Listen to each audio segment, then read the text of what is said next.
Something tells me this is no mere adventure story.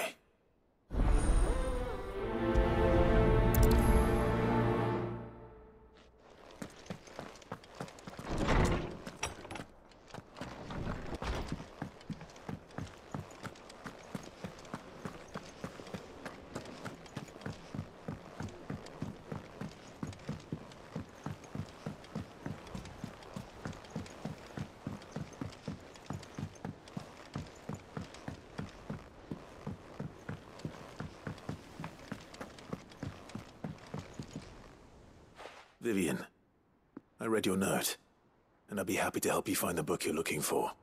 Thank you, Clive. But tracking it down will not be easy. Are you sure? Please. You have always granted me your wisdom and insight whenever I asked. It's only right that I return the favor.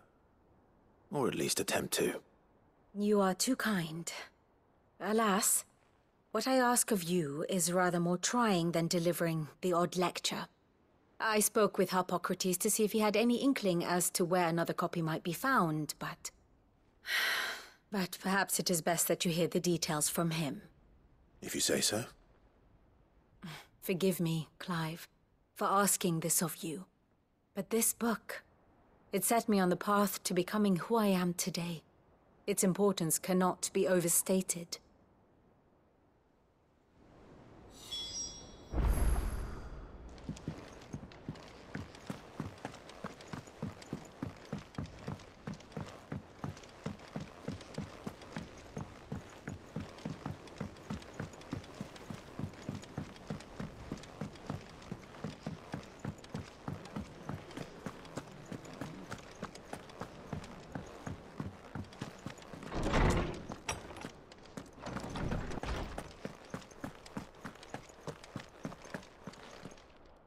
Ah, Clive, my boy. What a pleasure it is to see you. Hippocrates. There's something I need to ask you. I've been charged with locating a book called From a Distance. Then you seek a rare gem indeed. One whose name I had not thought to hear from your lips. You've been talking to Vivian. Right as always. But she didn't seem keen to tell me very much. I take it she didn't like what you had to say. And yet I gather it did naught to dissuade her. Clive, if the young professor has tasked you with obtaining a copy, I fear she asks the impossible. The executors would not allow it. The executors? Coveters of Secrets, a clandestine organization committed to the collection and intenebration of forbidden texts and technologies. One such text being the tome Vivian seeks, chronicling as it does the true history of the enslavement of bearers, a tale which could overturn the established order were it ever to become widely known. Or, so rumor has it. I've never actually read the thing, or even set eyes on it for that matter. How is it that I haven't heard of this organization? Why, secrecy is the executor's watchword. They lurk in the shadows, emerging only to seize that which must be seized, be it books, inventions, or people, before disappearing again, leaving nary a trace. Which would explain why Vivian's copy was snatched from her grasp not long after she found it. By the hand of the executors, yes. But what drives them? Self-interest or ideology? A fine question. Sadly, all that is known of the executors can be recounted in a single breath. You may just as soon ask me of their origins, numbers, or the identities of their leaders. Any answer I give would be pure speculation. Then my hunt was doomed from the first. What was Vivian expecting? That I'd pluck it from thin air? Not from thin air, no. From ash. Rumors of the executors are rife among the scholars of Storm, but rather less so across the strait. I have a friend. Well, I had a friend in the village of Garnick, a collector of rare tomes, upon which subject we would oft correspond. Alas, I have heard naught from him since the skies fell dark. And no doubt he too has turned. But though he did not mention it by name, it is possible that a surviving copy of From a Distance yet rests upon one of his many shelves, quietly awaiting discovery.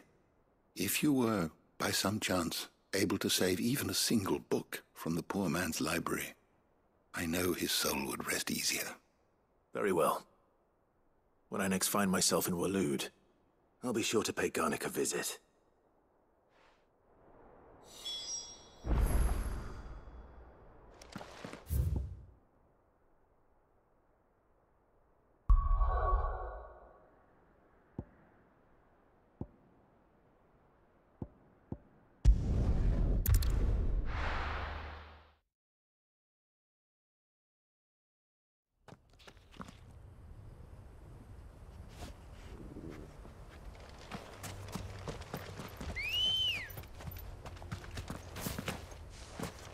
Good girl. Faster!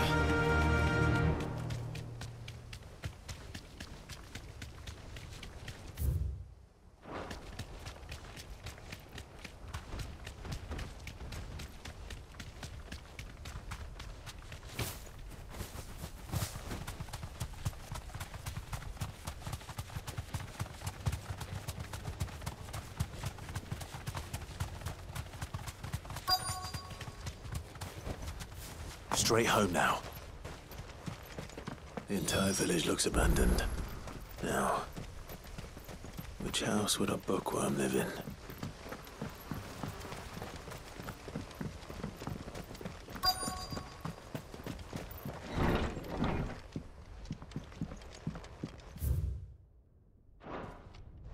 This is a Royal Army logbook.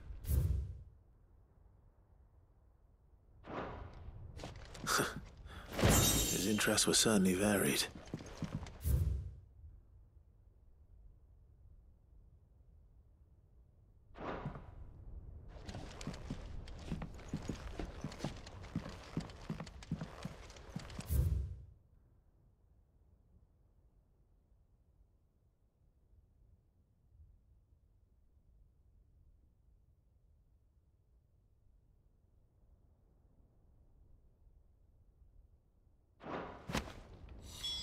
This is it. But if what it says is true, I need to get this back to the hideaway.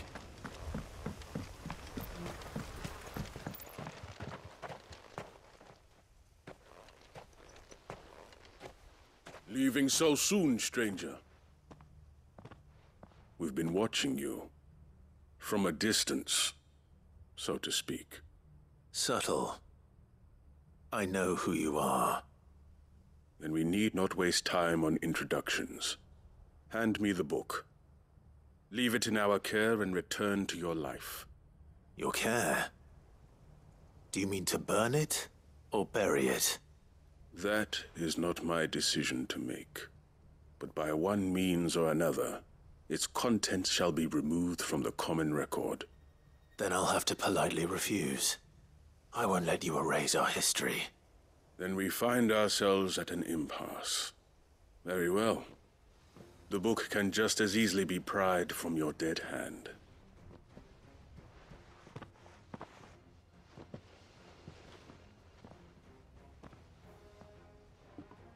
Let's see, shall we?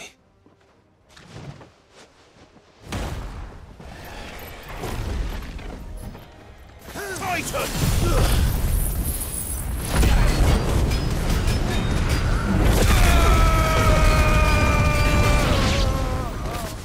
Odin!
Impressive. But we have other means. We shall claim the book yet. Why do you want it so badly anyway? It lays out in no uncertain terms the vanity and avarice of mankind. It tells the shameful history of the persecution and oppression of a gifted few by a giftless many. Would you say that this interpretation was correct? I don't know. You don't know. Your sword may be sharp, but your wits are dull. So let me answer for you. There is no correct interpretation of history. That a series of events took place may be proved beyond a doubt. But there can be no single, immutable explanation as to why they came to pass. It is a question of numbers and of belief. If enough people believe that a set of events occurred for a reason, that belief becomes the truth. So you're trying to control the truth? We are trying to protect people from themselves, from knowledge that would bring them naught but pain. That is all. You may keep the book, for now. The world is small. We shall meet again. Until then. Wait! Damn it. Let's get this back to Vivian. Perhaps she can explain what that was all about.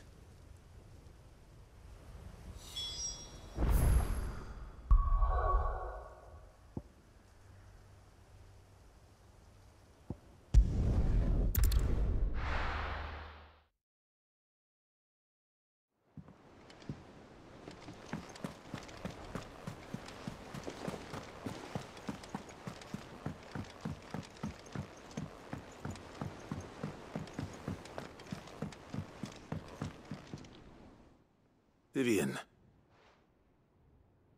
I found it. The book you lost.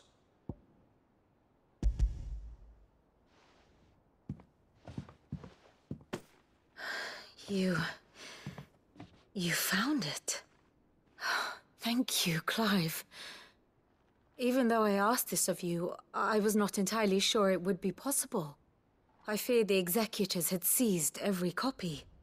I met with one of these executors, and I convinced him to let me keep it.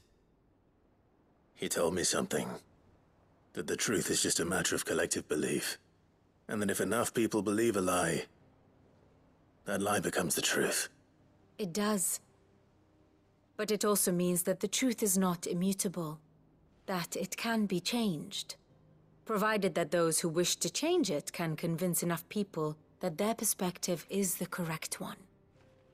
As the sad history of the bearers proves. You said that the book inspired you to become a scholar. It did. Or its author, rather. She was a heretic, you see. A firebrand and a dissenter. A gallows stood ready for her in every corner of the realm. And by shunning society, or perhaps being shunned by it, she stumbled upon a truth so potent that an entire realm trembled at the prospect of its utterance. I, too, have always felt somehow set apart from the world of men. A stranger to my own species. She taught me that my solitude was not a curse, but a gift. And that, though my journey to the truth might be a lonely one, what I found at my destination would be more than worth the cost. Do you still feel that way? That you're not one of us? Honestly, I'm not entirely sure anymore. Since coming to the hideaway, I find my thinking somewhat clouded. Perhaps the result of studying mankind from a rather closer perspective than I had intended. But the more I study, the more I find value in this perspective. In looking not from the outside, but from within. So if you'll permit me, I'd like to continue my work here. Remember, Clive, when enough people believe, belief begets truth. Give the men and women of this benighted world the gift of truth. Make them believe in you, as I do. I'll try, Vivian. I'll try.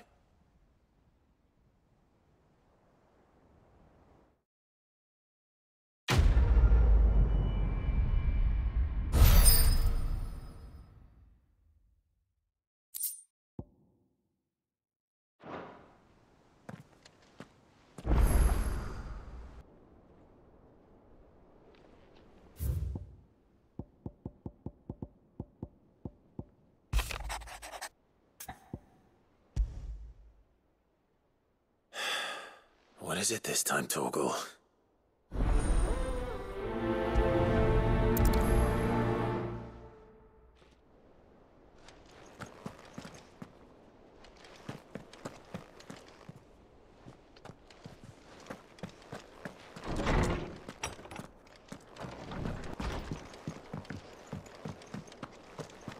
First the skies, then the crystal. What next? Say what you will. Lady Karen has seen herself.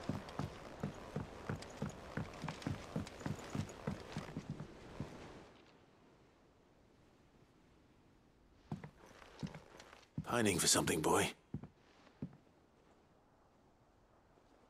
What is it? What do you see out there?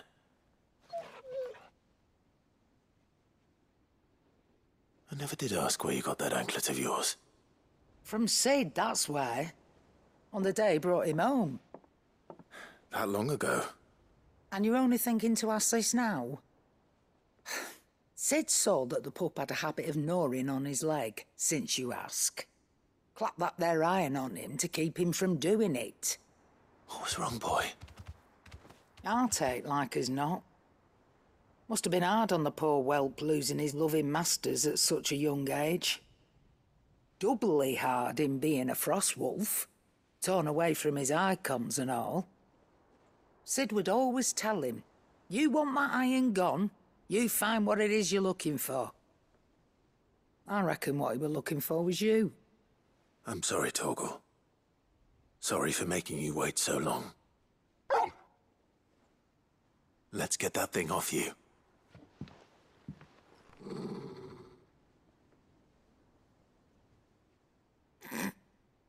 Doesn't sound like he wants it off. Indeed. You miss Sid as much as the rest of us, don't you?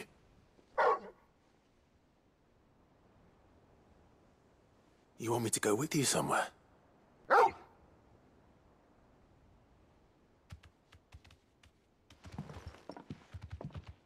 Quick, aren't you?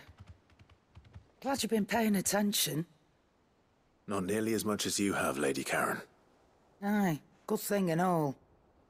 It's not like Gav would have kept him in nuts and rubbed his belly these past 10 summers. Your kindness is appreciated. You've been a good friend to him. Only because he doesn't talk back like the rest of you. Go on now.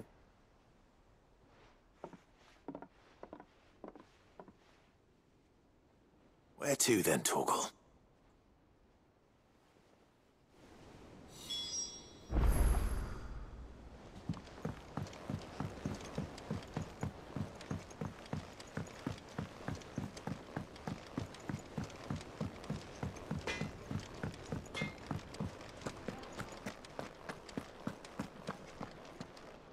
All right, Torgal. Where are you taking me? I'm going to need a little bit more than that, boy. Do you have a better hint for me? Unless... you've already given me one. Back on the rear deck, you were looking west, toward Rosaria.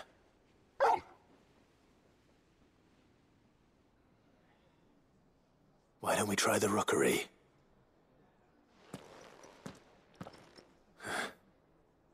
I haven't been to the island in almost 20 years. To Port Isolde, then. Fingers crossed the old mooring is still there.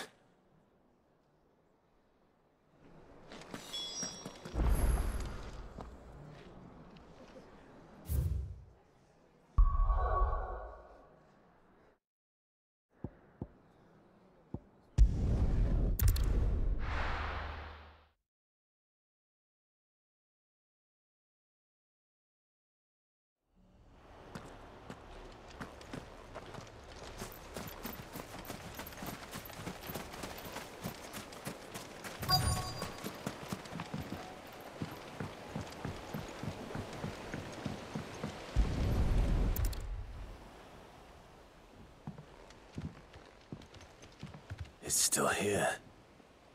After all these years. A lot smaller than I remember. And you're a lot bigger. You might have to swim, boy.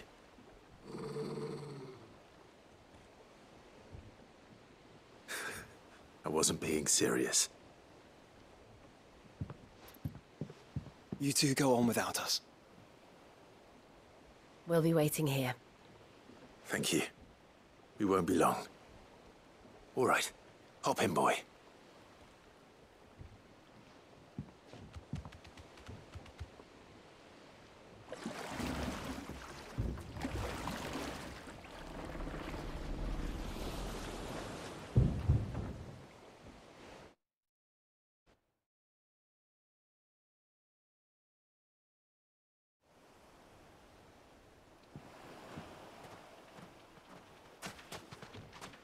This place hasn't changed at all. The rookery's right through those trees. Come on.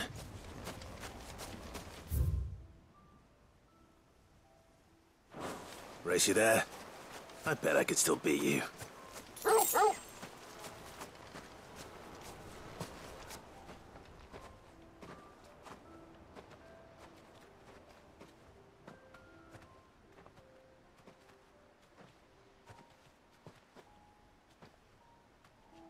Here we are. This was our hideaway. Wasn't it, Torgal?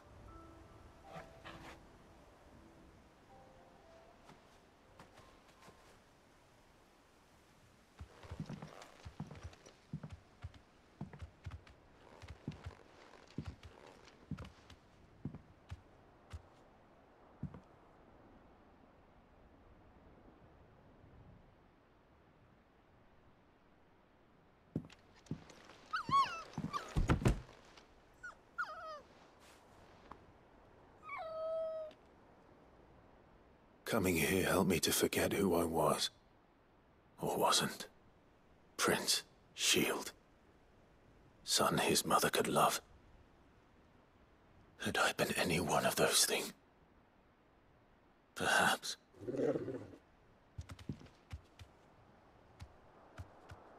What is it, boy?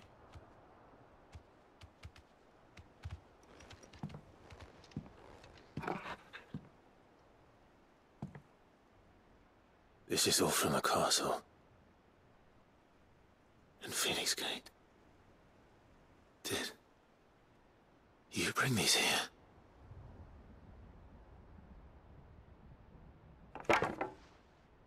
My sparring sword.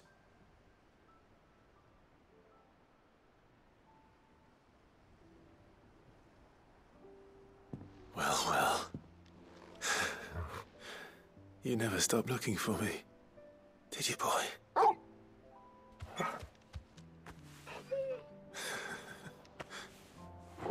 Thank you, Torgal. For never giving up. For never forgetting.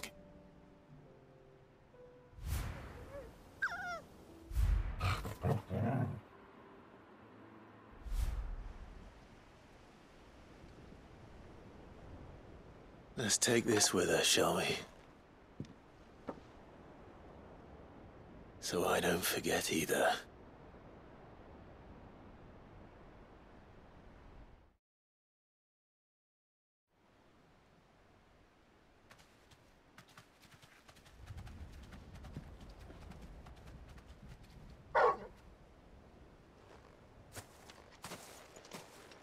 That's not the way back to the boat, Torgal. All right. I'm coming. I think I know where we're going.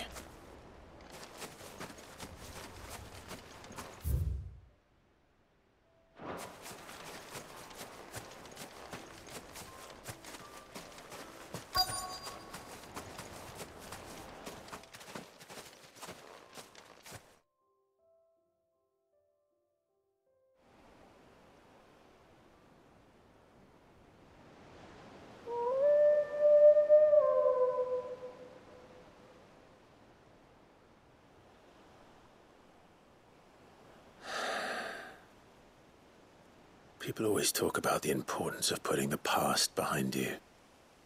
But without it, we wouldn't be who we are today. And we certainly couldn't steer our way to a better tomorrow. Come on, Torgal. Let's go home.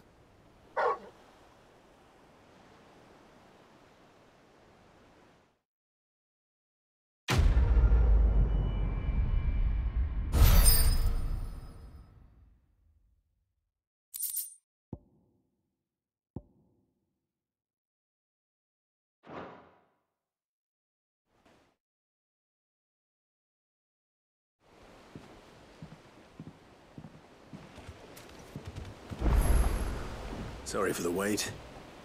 We're ready.